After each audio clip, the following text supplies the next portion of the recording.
Muy buen día a todo aquel o aquella que esté viendo este video.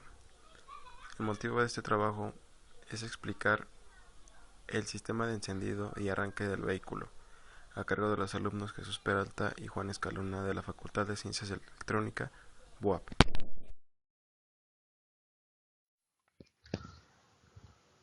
Bueno, para empezar debemos saber cuál es el propósito del sistema de arranque. Un motor de combustión interna no puede accionarse por sí solo en un estado completamente estacionario. Por eso es que se recurre a un sistema de arranque, que se encarga de dar el impulso necesario o transmitir el movimiento que necesita el motor para ser girado antes de accionarse por su propia naturaleza o potencia. El sistema de arranque de un vehículo comprende partes mecánicas y eléctricas. Por ende, se encarga de transformar la energía eléctrica proveniente o almacenada en la batería del automóvil y transformarla en energía mecánica que será transmitida al motor.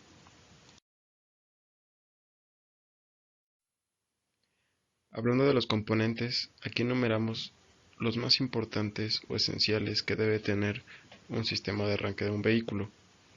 Cabe recalcar que puede variar en función de el modelo de un auto y claramente en la versión.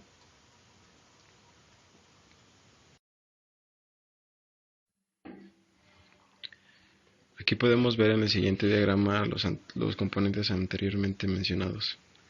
En primer lugar tenemos a la batería. De la batería se desglosa una rama completamente sólida que llega hacia un costado del solenoide, y del otro lado del solenoide va directamente al motor de arranque. Aquí podríamos ver que hay corriente del solenoide hacia el motor, pero dependen de cómo esté polarizado dicho solenoide. Dicha polarización depende de los interruptores que están conectados en la línea punteada, ya que como están en serie se comportan como interruptores normalmente abiertos. Si están cerrados, tendremos el solenoide excitado en la parte de su bobina. Entonces el vástago que está dentro de ellos, del solenoide, va a conducir electricidad para el motor de arranque. Bueno, como logramos ver en el anterior diagrama, todo se reduce a nuestro motor de arranque, ya que él es el que se encarga de convertir la corriente eléctrica a mecánica. Entonces, el motor de arranque no es otra cosa que un motor de DC, ya que viene de la energía que requiere, viene de una batería de auto que es de 12 volts.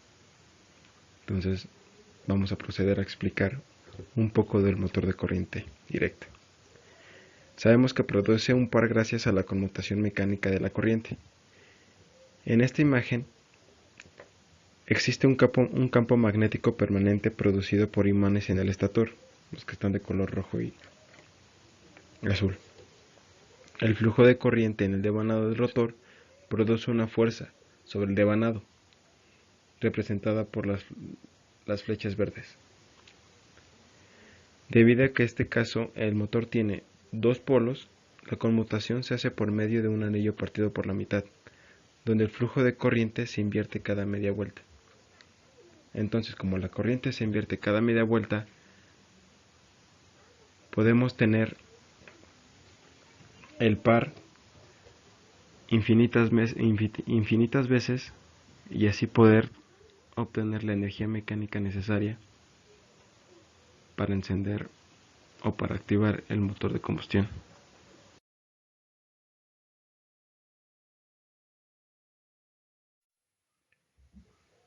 Ahora veremos cómo está constituida la armadura de nuestro motor de arranque.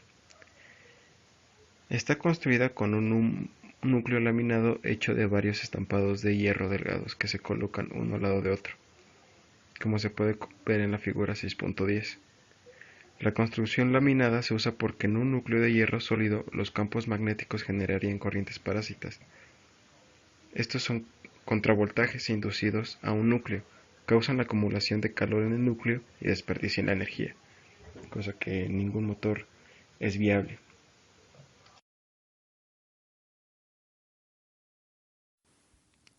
El arrancador de reducción de engranaje de imán permanente utiliza 4 o 6 conjuntos de campo de imán permanente en lugar de bobinas de campo. Como no hay bobinas de campo, la corriente se envía directamente a la armadura a través del conmutador y las escobillas. El tren de engranajes planetario transmite potencia entre la armadura y el eje del piñón. Esto permite que la armadura gire a mayor velocidad y mayor torque. El conjunto de engranaje planetario consiste en un engranaje solar en el extremo de la armadura y 3 engranajes portadores planetarios dentro de una corona dentada que se mantiene estacionaria. Cuando se gira la armadura, el engranaje solar hace que los engranajes portadores giren alrededor de los dientes internos de la corona. El portador planetario está unido al eje de salida.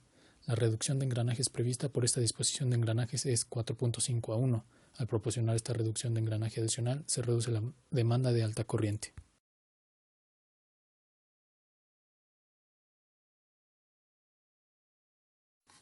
A continuación, se verá el funcionamiento de los motores trifásicos de corriente alterna. El rotor gira porque es arrastrado por un campo magnético giratorio en el estator. El estator está parado y no se mueve físicamente. Sin embargo, el campo magnético se mueve de polo a polo. Hay 3 factores que hacen que el campo magnético gire. El primero es el hecho de que los voltajes de un sistema están desfasados 120 grados entre sí. El segundo, los 3 voltajes cambian de polaridad a intervalos regulares. El tercero es la disposición de los devanados del estator alrededor del interior del motor.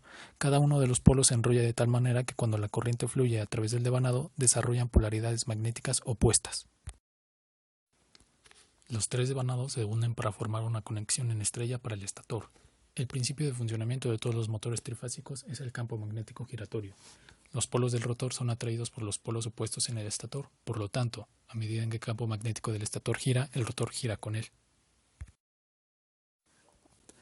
La velocidad con la que gira el rotor depende del número de devanados y polos integrados en el motor, de la frecuencia de la tensión de alimentación DCA y la carga en el eje del rotor.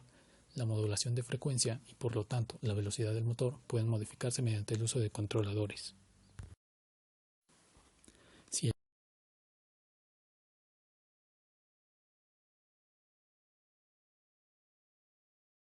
el vehículo eléctrico usa motores DCA, se utiliza un módulo inversor para convertir el voltaje de corriente continua de la batería de alto voltaje a un voltaje de corriente alterna trifásico para el motor. Esta conversión se realiza mediante el uso de conjuntos de transistores de potencia.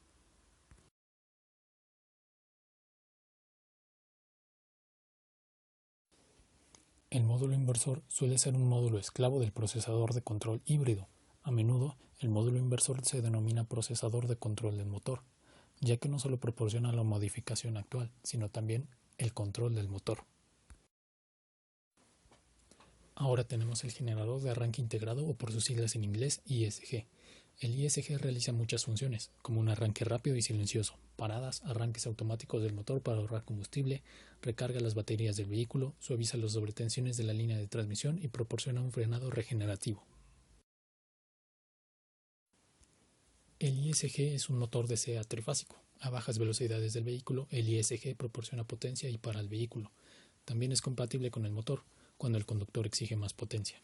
Durante la desaceleración del vehículo, el ISG regenera la potencia que se utiliza para cargar las baterías. Cuando el vehículo viaja cuesta abajo y no hay carga en el motor, las ruedas pueden transferir energía a través de la transmisión y el motor al ISG. El ISG luego envía esta energía a la batería del vehículo para su almacenamiento. Tanto el VAS como el ISG utilizan el mismo principio para arrancar el motor. La corriente fluye a través de los devanados del estator, genera campos magnéticos en el rotor. Esto hará que el rotor gire, girando el cigüeñal y arrancando el motor. Además, este mismo principio se utiliza para ayudar al motor según sea necesario cuando el motor está funcionando.